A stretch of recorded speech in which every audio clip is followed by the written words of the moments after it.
So you have millions of people right now struggling to find work. I've never seen it so bad in my life. Cost of living is sky high. I can't even believe what people are paying for rent these days. This job market, the cost of living, just seems like it's getting worse. Companies are just like, we don't need all of these people. We can automate a lot of the things that we do. Nestle, for example, just laid off 16,000 employees. Well, it's official. Corporate America is cucked. Did you hear the news that Nestle is announcing a 5-figure layoff?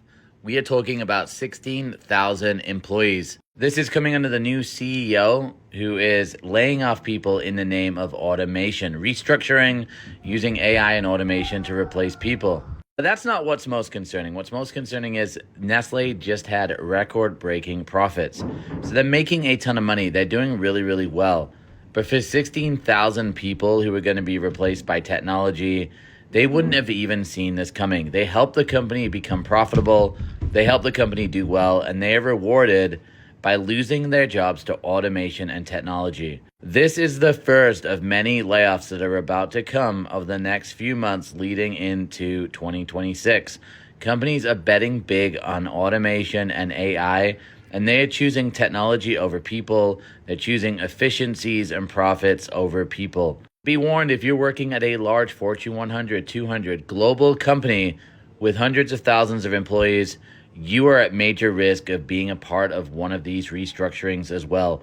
We are going to continue to see this as AI and automation remain a massive focus over the next 18 months. And where are they going to find jobs, you know? Allegedly, a lot of these companies that are taking your information, your resume, claiming to help you find a job, a lot of them are taking your data and selling it. You can't even trust a lot of that. One thing that I learned is if you're looking for a job, you have to go to the direct website of the job listing and apply there. Not only that, a lot of people aren't even getting these jobs. Automation, AI, corporate downsizing, this has drastically changed the job market and people are just struggling to find work. Okay guys, at this point, I'm gonna have to start selling feet pictures because this job market is unreal. I have never seen a job market like this. I've never had so much trouble finding a job. When can anybody ever tell me before that you have applied for hundreds and hundreds of jobs? Like, I have years of experience in healthcare, in customer service, in education. I have a bachelor's degree that I can't even use. At this point, I have applied for more than 600 jobs. I am running out of thoughts to put on cover letters. I am running out of everything. Am I using ChatGPT? Absolutely. Aren't we all? Because we don't know what else to say on the cover letters. We're trying to tweak our bullet points or our summaries because we don't know what else to say. Like, and the fact that I have to just end up waiting a few more days to go back on LinkedIn or Indeed or even just different company websites because it's the same thing, because I'm applying so much and it's constantly the same jobs. But the problem also is that these are ghost jobs. They're not even real. Or you continue to see the same job that, like, oh, you know, reposted 2 weeks ago, and yet it says, 100 people have clicked on it. Well, then obviously they're just not even looking. But this is absolutely unreal. Obviously, costs are up. I'm in Illinois, so we've got tax on tax on tax on tax on tax.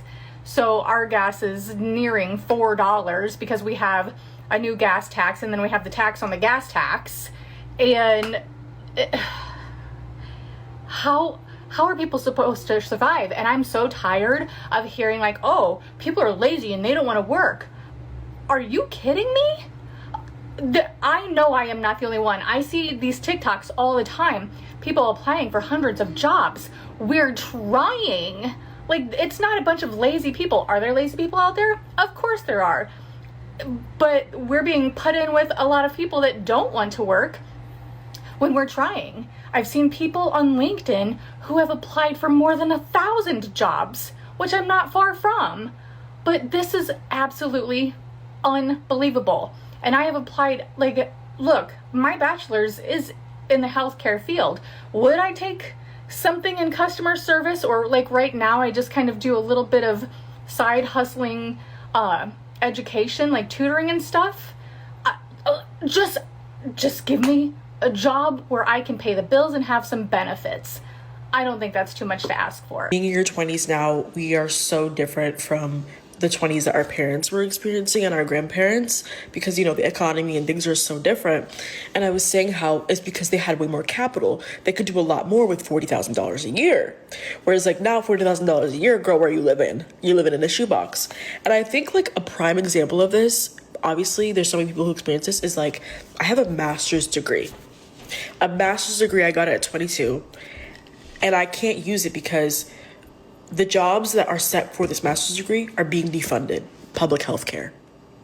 Big shock. I wonder why that's being defunded. What's ironic about it is like education is used as this tool to gain more capital, to move up socially and economically and in class, right? In the past, it has been, you know, if you get a PhD, a master's, and a college degree, you are typically at a standing point that's better than someone who's not in those education brackets, right? Whereas like now, they're blockading education because everything costs so much money. You have crippling student loan debt, and then you can't get a job to pay off that student loan debt. And so I think it's more than just, oh, your parents had more capital. Your parents were able to do a lot with a college degree. It's even the degrees you have now are not useless. I'm not going to say don't get your education. I don't regret getting my master's, but they don't even offer or create spaces for that, because everything is like, oh, well, I want 70 hours of experience in this specific thing. Meanwhile, okay, but I did my master's degree and I have 100 plus, God knows 200 plus hours within this realm, but you don't take that because it's not work experience, because I was getting an education and I wasn't working.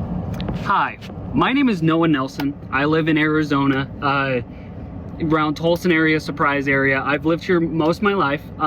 For the past month, like about 2 months, I have been unemployed for reasons of I can't find a job. I have applied every single place. I just applied to Carvana and they just didn't accept me because I was too late for an interview, because they weren't communicating to me at all. I have applied to multiple warehouses, Vanguard, Puma hired someone else without even telling me or communicating. So at this point, I don't know what to do. I am trying to get a job. I'm trying to work because I have bills to pay, and I am now just engaged with my fiance, but she is working her ass off and doing everything that she can. Well, I can't do anything. I don't know what to do at this point. And if anyone else feels my pain, please like this and share it, because I don't feel like anyone else is understanding us anymore. And it's really pissing me off.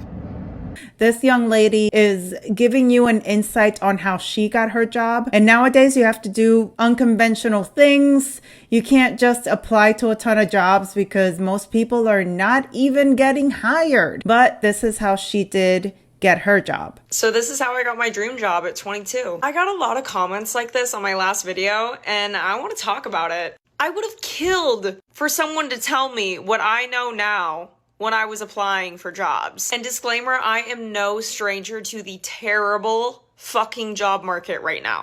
No one wanting to hire freshly graduated students, it baffles me. But it's the reality we're living in right now, so we kind of got to step it up. My first victim was LinkedIn.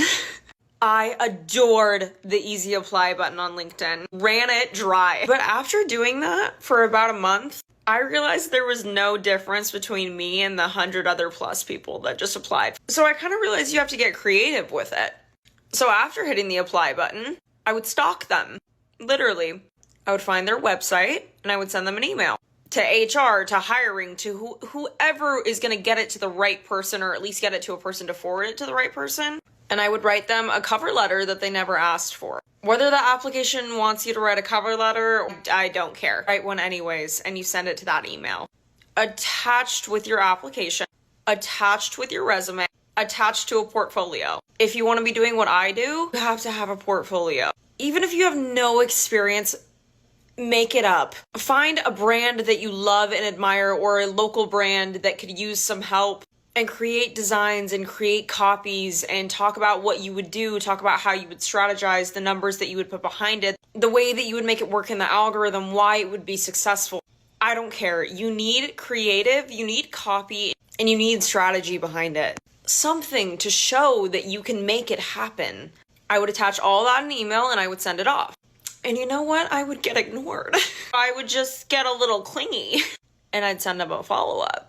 And then maybe a follow-up to the follow-up, depending on the vibe, and it worked. Start out in the 100+ applicants. But an even smaller funnel is the people that are going to actually take the time to do the research and reach out personally. And of those people that reach out personally are people that are going to actually attach a portfolio or something credible to show they know what the fuck they're talking about. And then of those people are going to follow up again in a week and make sure that they saw it. I realized to get noticed, I needed to do these things. Between me and the guy next to me, I had to stand out. I finally got a position that I was hoping and praying for. I was able to have that security after I graduated. And I'm so grateful, and I love it. And I'm a strong believer that companies still want to hire people that are hungry for it, that will stop at nothing but to prove themselves and prove that they can do it. And that's how I did it. Now, this lady here has been unemployed since May, and she was able to find a job. She has some pointers, and I just think these things that people are putting out here are very helpful. So you can go follow her as well. This is Kennedy Sneed. She's on TikTok. Over here, she's giving you a few pointers, and she's saying exactly how she was able to get her job. Job market right now is absolutely horrific. And I just landed my job after being unemployed since May. And I wanted to share the top 3 things that I feel like made a difference in searching for a job for me. Before I do that, disclaimer, I didn't hear back from anybody for months, like not a single interview, not a single email. And then once I got that first interview, I started getting like a ton all at once. So I truly believe that when it rains, it pours. So if you are currently unemployed and you aren't hearing anything, don't get discouraged, because I had the same experience, and I'm sure a wave of people are going to come hit you up soon. The number one thing, and this is what got me the job I have now, is when you apply for a job, look on LinkedIn for anybody who went to the same college as you, who currently works at that company, and reach out for a recommendation. A referral program is honestly one of the only ways that you're going to get through the pool of applicants right now. And I actually am going to tell you the exact template. I wrote it down. That I used to reach out to an alumni, and he actually recommended me for the job, and that's the literal only reason why I got this job. So I'm going to put it on the screen, but I'm going to read it too. So the subject should be something like, I went to the University of Arkansas, so it should be like Arkansas alum rec or something like that.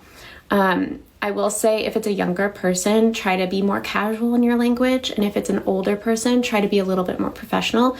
In this case, it was a younger person, so I'm going to sound a little bit more casual. I said, "Hi X, I saw you're also an Arkansas alumni and at X company, which is awesome. I know this is out of the blue, but I just applied for X role," and then I linked it in parentheses so he could go straight to the role, and wanted to see if you'd feel comfortable putting in a referral. Totally understand if you're not up for it, but I figured it was worth asking. I went ahead and attached my resume so you can see my experience. Thanks either way. And then I put my name and attached my resume, and he immediately responded. I think like having a more casual vibe to it really helped. But yeah, that's literally what got me my job. So I highly recommend looking for alumni that work at that company that you're applying for. The second one is, I went ahead and each role that I applied to, I put my resume into ChatGPT, and then I put the entire job description in there as well. And I said, "Hey, can you tailor my resume to this job description?" I was a little worried that there was going to be like an AI detector, and I would like get blacklisted for using ChatGPT, but every single interview I got was with a ChatGPT resume. So I really don't think it's as big of a deal as people say it is. But you do have to be careful, because ChatGPT will sometimes like put bullet points that you are not actually experienced in. Like, it's just trying to match the job description, and so it kind of lies. So you want to make sure that it's still truthful to your actual experience, but tailoring it to the job description made a huge difference for me. In my interviews, people were like, "Oh, I love how like that bullet point was exactly what we were looking for." Like, they mentioned it. So I highly recommend that. And then lastly, find a recruiter if you can and reach out on LinkedIn. I know this is like a tired take and everyone kind of says it. And I know people are like, "Oh, I never hear back." But I got one of my interviews because I reached out to the recruiter, and I got that interview about 5 minutes after I applied to it because I did that. And yeah, most of the time it's not gonna work, but it's worth a shot, especially if you're desperate like I was. If the recruiter is not on the job description, then just go to the company and look up the closest recruiter that you can find that works there. And I'm also going to provide a template for that. Again, this was more of a younger recruiter, so I was a little bit more casual, but I kept it short and sweet. So I kind of feel like you could do this for an older recruiter as well. But I said, "Hi X, I just applied to your X role and wanted to pass along my resume here as well. I feel like I'd be a great fit and I would love to chat more about it. Please let me know if you're willing to set up some time to chat. Thanks." And I attached my resume. I will say that this is only going to work if you are actually like very qualified for the role. Don't necessarily do this if you're kind of applying for a role that's not a great fit for you, you know, because then they're just going to think that you're wasting their time. This really only worked because he saw my resume and was like, "Oh my gosh, you're exactly what we've been looking for." And I actually got like pushed through the process a lot faster because I reached out in this way. So highly recommend that as well. I hope this was helpful. I know how hard it is to be laid off or unemployed in like fighting for a job, especially when there's so many people fighting for jobs and so little jobs out there. So hopefully this is helpful. Hopefully it gets you the job that you're looking for, and I wish you all luck. It is extremely competitive out there. It hasn't been like this in a very long time. Things just don't seem to be getting any better. Best of luck to you. Thank you so much for watching, and I will see you in the next video.